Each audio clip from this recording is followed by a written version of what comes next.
My biggest complaint about The Last Jedi is not that it's too different from other Star Wars movies, or that it goes too far, but that it doesn't go far enough.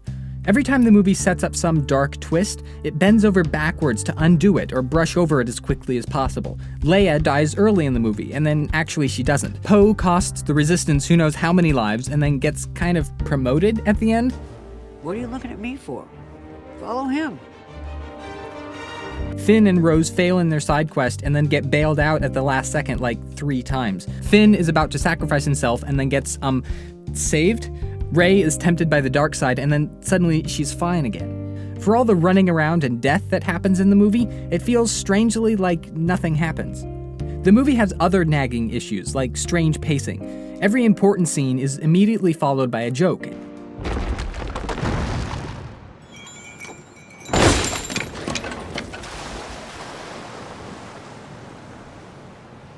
And the final scene, though really cool, doesn't feel like it belongs in the middle episode of a trilogy. I found myself walking away from the movie kind of frustrated. This partially has to do with the movie's flaws, and partially with the fact that the movie doesn't go exactly how I thought it should, but perhaps the biggest problem is that this is the first Star Wars movie that feels like just another popcorn blockbuster. Okay, maybe it's the second that feels that way, but I don't know. The jokes, the action, the lack of consequences in spite of everything, it felt like something changed with this one, like there's a troubling pattern starting. Almost immediately after seeing the film, I started constructing an alternate version of it in my head, and I thought I'd share it. Now, it's not going to be very surprising or even original. Other people have already come up with most of this, and you've seen the thumbnail already, but I hope it will give at least a taste of what The Last Jedi could have been. Okay, here we go.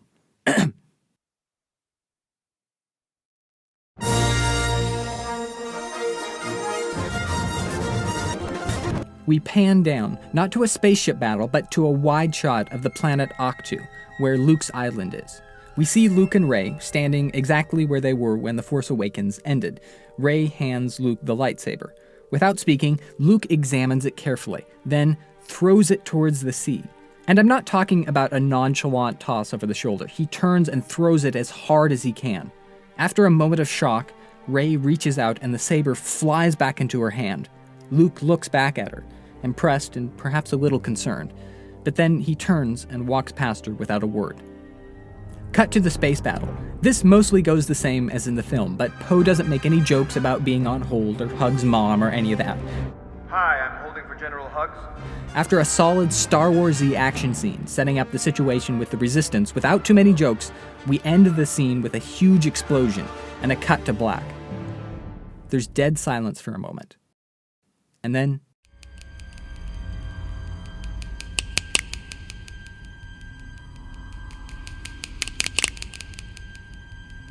Rey wakes up. This is the first hint of that creepy dark side pit Rey climbs into later in the film, which I want to expand on significantly. She will have several dreams with these sounds and visit the pit several times. The vision of a long line of Reys standing before and behind her starts manifesting itself outside the pit at seemingly random times, temporarily giving her the ability to see what she'll do a moment before she does it. Other than that addition, the Luke and Rey storyline continues for a while, more or less as it does in the movie, though I might cut out a few things, like the house elves. For a while, Luke doesn't want to train Rey, but finally relents after seeing her resolve. His lessons are a bit underwhelming, though, both for the audience and for Rey. He only teaches her very simple Jedi tricks, much of which she has already mastered, and insists on spending a lot of time lecturing her about the metaphysics of how mind tricks work, the weakness of the Jedi, the dangers of the dark side, and so on. Over time, we realize he's being cautious because of what happened with Kylo Ren. He never even considered killing Kylo Ren. That's too out of character with the Luke we know from the original trilogy, who insisted on seeing the best in people. But he has been burned by his experience with Kylo, and he's being very cautious with Rey. Also, side note, there are no ancient Jedi texts in this version. Jedi training sounds way less cool if there are textbooks. That means we'll lose that cool scene with Ghost Yoda too, but I don't think this movie needs that scene. Yoda will come along later. Back in space, the Resistance story is similar to that in the film as well, except there's no subplot about trying to block the scanner on the First Order ship or whatever, and Rose and Finn don't travel to Canto Bight. Leia actually dies in the scene where she gets blasted into space. It might seem that having her die here does away with that moment later on where brother and sister are reunited, but there's a rather obvious solution to that. Anyway, after that, the Resistance can more or less execute Admiral Holdo's plan, but earlier in the film, and without it being such a secret, they sneak down in small ships to the planet Crait, and the First Order loses track of them for a while. There they hide out in a well-hidden base, while one person stays up in space and does the sacrificial light-speed crash into the First Order fleet. I'm keeping this scene because it's really cool, even though it kind of breaks the Star Wars universe. I mean, if you can just crash ships into things at light speed, why would you ever do anything else? And don't tell me it's because hyperdrives are so expensive, because X-Wings can do light speed and they crash all the time. Anyway, to try to make the scene at least kind of make sense, when the First Order sees the ship revving up, someone on the First Order says, "They've lured us into a trap!" And a captain says something like, "The ship will just skip off our shields unless it hits at the perfect angle. And I've never seen a man with the hand-eye coordination to do it. That's no trap. That's desperation." Little do they know that sitting at the controls is Admiral Ackbar, and if anyone has the hand-eye coordination to pull it off, it's him. Plus, this gives him a cathartic, on-screen death. Meanwhile, Kylo and Rey contact each other via the Force, though maybe in a way that feels less like a Skype call. Can you see my surroundings? I can't see yours. In the end, Rey and Luke have a falling out, just as they do in the film, and one morning, just as Luke was prepared to teach Rey the most important lesson of the Jedi, she is gone. Back on Crait, the First Order is scanning the planet for the Resistance base, which is well disguised. Soon the Resistance sees a ship on the horizon, and a team of fighters are sent out to destroy it before it can discover them. Led by Poe, the small fleet successfully takes out the ship, but then Poe sees another, larger ship on the horizon. It's kind of an aircraft carrier-like thing, holding lots of other ships that are being sent out to search the planet. If they could take that out, they could throw a huge wrench in the Order's search operations. Against very clear orders to return to the base, Poe leads the fleet to the other ship. The attack goes terribly. Most of the Resistance pilots are killed, and even worse, their bungled operation has alerted the Order to the Resistance's location. This is Poe's drastic mistake. It doesn't happen because a leader had a plan but didn't tell him about it for some reason. It comes completely because of his own hubris and action hero instincts. Meanwhile, Luke sits alone on his island, with his head down. Suddenly, there is a glimmer, and before him stands his sister Leia, in the form of a Force ghost. In part, their conversation goes something like this. "I have failed, sister." "You haven't failed. You've just stopped trying to help." "How can I help anyone now?" "You can give them hope." And just like in The Empire Strikes Back, Luke attempts to pull an X-Wing out of water, only this time, he succeeds. Meanwhile, Rey lets herself get captured to try to talk Kylo Ren over to the light side. The throne room scene plays out mostly as it does in the movie, though instead of Snoke not noticing Kylo using the Force, Kylo and Rey band together to take him out. They slice him in half, but not before something that might be a knowing look passes between Snoke and Kylo.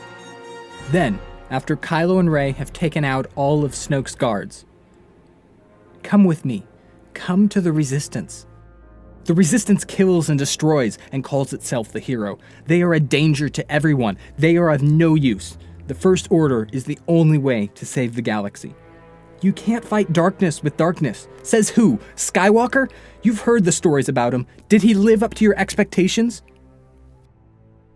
There is no dark side, no light. There is only power, wielded by those with the courage to seize it. Power old and new. We are the new power, you and I, but to truly wield it, we must kill the old. Skywalker was not your teacher, he was your captor. Let go. Let yourself be free. I can't do that. Think carefully before you choose. Look into yourself. Look into your future. You know you can. What do you see? Will you join me? And suddenly, behind Rey, there are an infinite line of Reys, just like there was in the pit. Starting as a whisper at the very back and spoken by each Rey in turn, there comes a single word rippling along the line. Finally, it reaches the real Rey, and she turns and repeats it like all the others. Yes.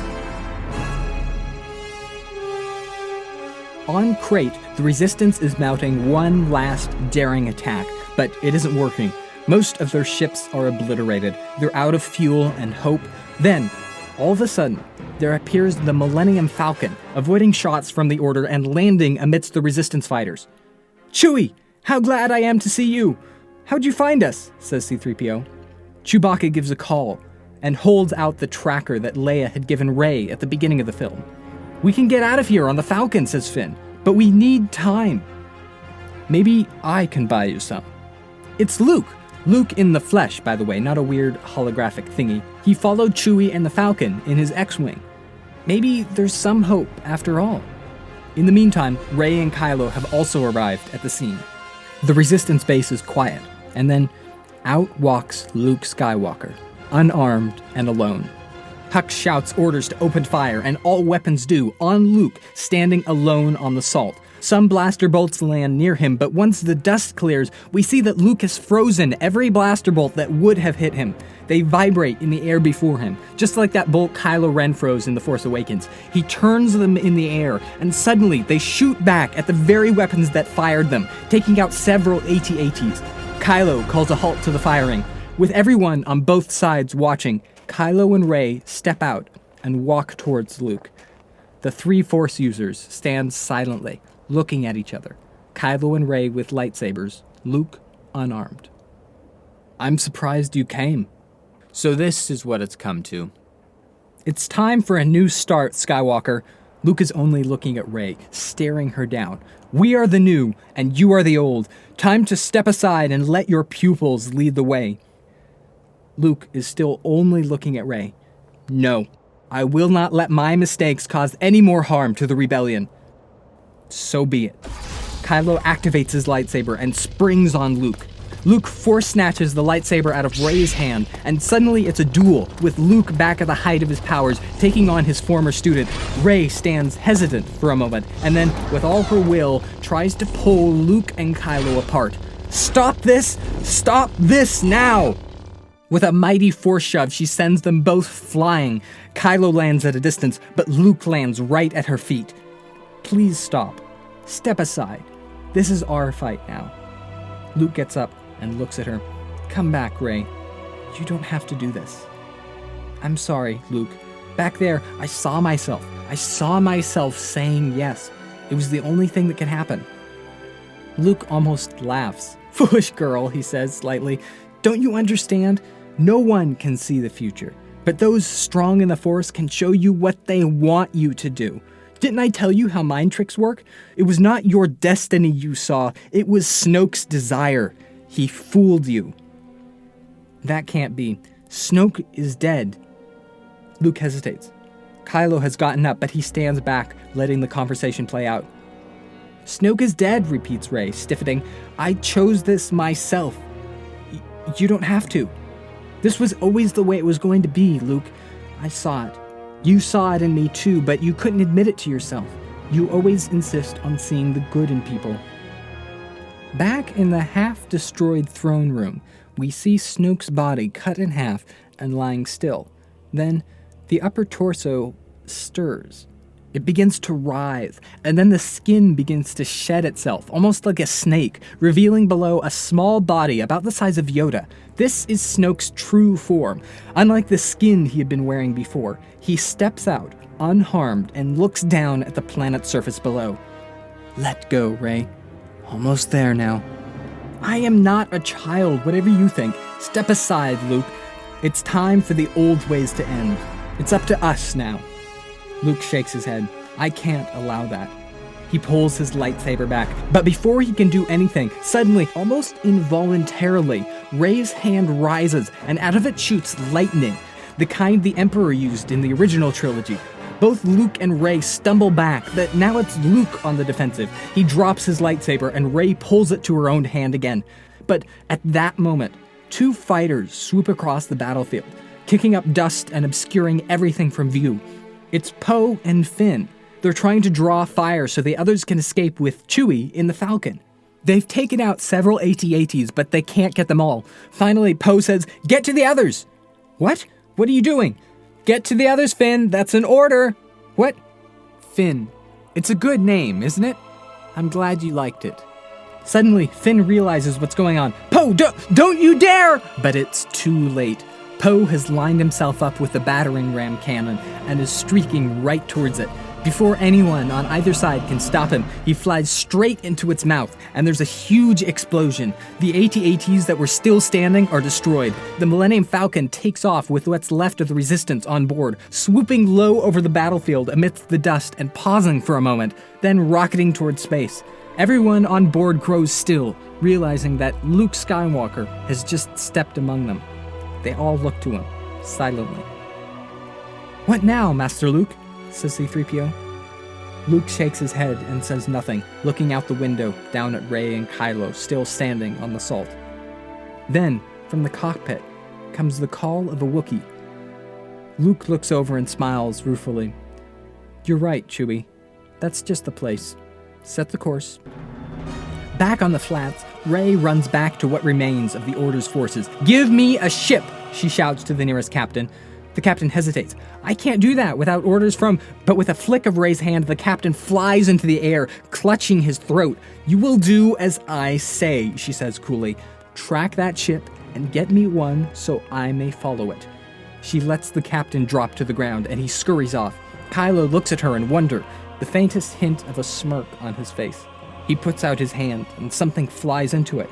It's a red, double-bladed lightsaber, a la Darth Maul. The perfect weapon for someone who has been wielding a staff all her life. "What now?" he asks. Rey turns to him and takes the lightsaber. "Time to kill the old." She looks down at Luke's lightsaber, still in her hand, turns, and throws it as far as she can. It lands with a clatter on the broken salt flats.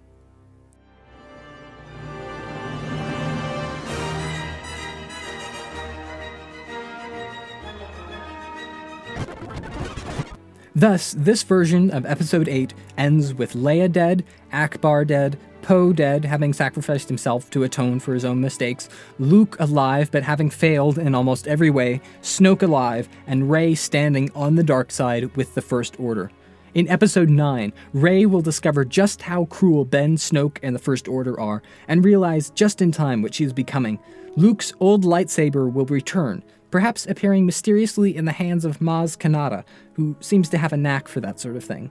Encouraged by a pep talk from Ghost Yoda, Luke will take advantage of one final chance to correct his mistakes and teach Rey the final Jedi lesson he never got to on Ahch-To. The lesson that, while the dark side may seem more powerful to begin with, only the light can ever be used to protect the people you love. A point he will demonstrate with his own sacrifice. He will die a peaceful, sacrificial death a la Obi-Wan Kenobi, defending the Resistance. Finn, Rose, Chewie, and eventually Rey will lead the Resistance to a stunning victory. Snoke will die, for real this time, and Kylo Ren will beg for his life, revealing just for a moment the desperate and almost innocent child within him that has been buried under layers of darkness and cruelty.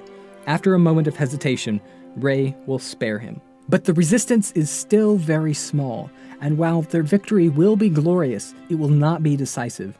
They will have made a corner of the galaxy safer, but the First Order will still maintain control of many star systems.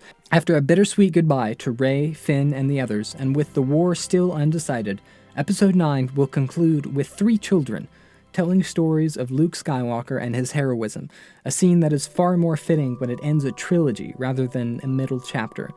After they are interrupted by their boss, one boy will walk outside to sweep, casually pulling a broom towards him without touching it. Pausing, he will look out at the stars and dream. There are a lot of problems with this outline. I'm not even sure it would be more warmly received by the fans than the actual film was. It might be a little too dark, and Finn doesn't really have anything to do, plus it might feel a little disingenuous to push Rey to the dark side when she'd obviously turn again in the next film, because we all know that Disney needs a new Disney princess, but at least in this version, the status quo has changed. You can like it or not, but you can't complain that nothing happens. Now, if any time during this video you thought, okay, cool, but Disney would never actually do that, you're probably right. I don't think Disney would ever allow this version of the film to see the light of day. In fact, given the number of dark setups in The Last Jedi that aren't paid off or brushed over, I can't help but wonder if at some point there was a far edgier version of the film that quickly got rewritten by someone who was worried that sending Rey to the dark side might hurt action figure sales, or that killing one of the new leads would hurt ticket sales in the 18 to 24 demographic, or whatever. But if Disney execs think that safe Star Wars movies are what's best for their company, they are wrong. It's true that making The Last Jedi darker and more subversive might put some casual fans off, but if Disney was smart, having Star Wars make as much money as possible as quickly as possible would not be their goal with the franchise. Star Wars can do so much more than serve as a cash cow for a company that really doesn't need another one right now. One of the reasons why Star Wars has been so successful is because it has become the great American pop culture mythology. The films in the original trilogy will remain icons for a long time to come, and these new Star Wars films were Disney's chance to add to it. They had the chance to add something great to the quintessential American myth. A good story, well told, that would last in the pop culture mind for generations. And it would have had Disney's logo on it. That association with something beloved would be far more valuable to Disney than any amount of money the franchise could make. That legacy could have sustained Disney's reputation as much as its classic animated films have, the benefits of which Disney is still enjoying. But it seems that Disney has taken the short-term, money-making path, and I'm wondering that with the mediocrity of The Last Jedi, they might have just lost their chance to have their logo on the bit of Star Wars that gets remembered. Instead, their name will now be associated with nothing more than another series of popcorn blockbusters, moneymakers satiating general audiences with jokes and explosions and nothing too challenging that will, in the end, be remembered most as a failure to take advantage of the final opportunity to do something interesting with one of the most iconic properties pop culture has ever created. From now on, there will be no more Star Wars films, just generic action blockbusters which happen to bear the name. This is already happening. That Han Solo movie has gotten decidedly tepid reviews so far, and is being called things like a frictionless trip down memory lane, the first Star Wars film that doesn't feel like an event, and not a total waste of time. It just feels so often like this is a corporate film that is meant to please the masses without taking a single risk.